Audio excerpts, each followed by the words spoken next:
Okay. Now here is the most important view graph of today, and so I'm going to take some time to talk about this view graph. And this has two distinguished physicists on the right. At the very top is Max Planck.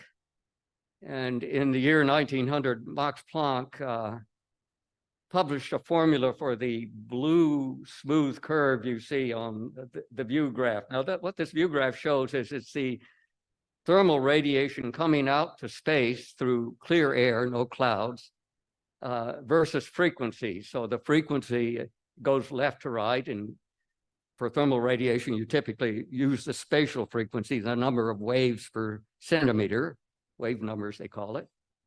And going up is watts per square meter, or maybe milliwatts per square meter per wave number. So that blue curve was actually known empirically. Lots of experimentalists had measured it in the late 1800s, but nobody could figure out what it was. And it was really completely at variance with classical physics, and thank goodness for that, because classical physics said this blue curve would go up to infinity as you go down to the origin. So it was called the ultraviolet catastrophe. You know, it was a real problem.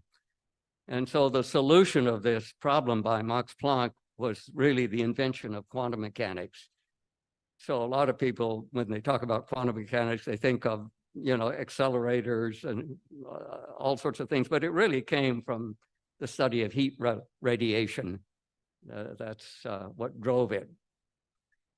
Now, if you look down at the Earth, you don't see this blue curve from a satellite. What you see is very close to this jagged black curve here, and I like to call that the Schwarzschild curve. Schwarzschild was a bit younger than Planck, another great German physicist. He died during World War I on the Russian front.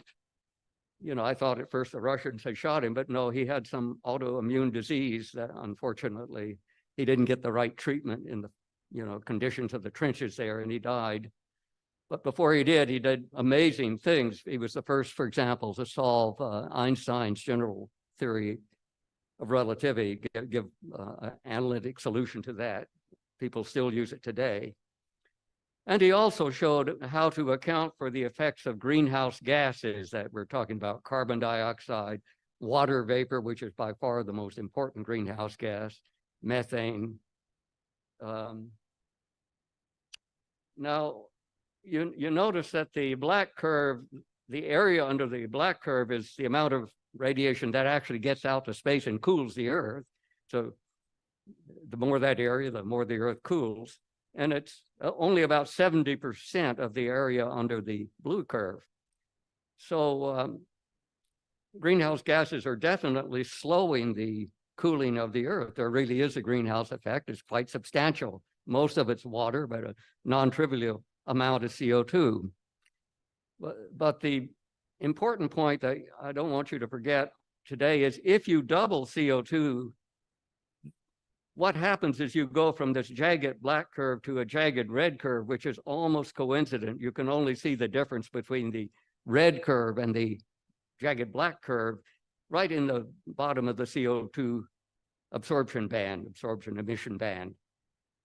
And if you would actually put in the numbers here, you find that if you double CO2, 100% increase of CO2, you decrease radiation to space by 1%, at 1.1%, but one I'll use for convenience.